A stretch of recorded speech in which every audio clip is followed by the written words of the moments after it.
Nasawi ang isang 6 na taong gulang na batang lalaki matapos itong aksidenteng mahulog at malunod sa hinuhukay na septic tank sa San Roque sa Barangay Dagupan, Cabacan, Cotabato, Kamakalawa, Hulyo 9 ng taong kasalukuyan. Kinilala ang biktima sa palayaw na si Bato, grade 1 pupil, bunsong anak sa 3 magkakapatid. Ayon sa ulat, na-recover ng kanyang sariling ama ang wala ng buhay na katawan ng bata sa ilalim ng 5 talampakang lalim na hukay matapos ang halos 3 oras na paghahanap. Batay sa salaysay ng mga kamag-anak at kalaro ng biktima, bandang alas 9 ng umaga nang magpaalam ang bata na uuwi muna sa kanilang bahay. Nabatid na dahil walang pasok sa eskwela at umalis ang ina para magtrabaho, pansamantalang iniwan ng ama ang mga anak. Wala sila klase.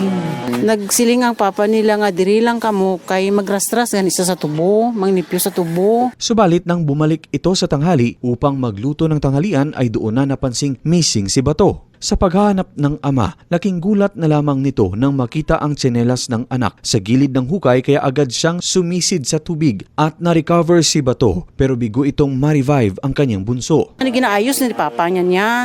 Karon kay nagaulan, nagsigi sulod sang tubig, sir. Mag-ulang ni siya na puno. Sige ulan to sa kagabi. Inilarawan ng pamilya ang biktimang si Bato na isang napakabait, masunurin at masayahing bata. Butaan to siya nga bata.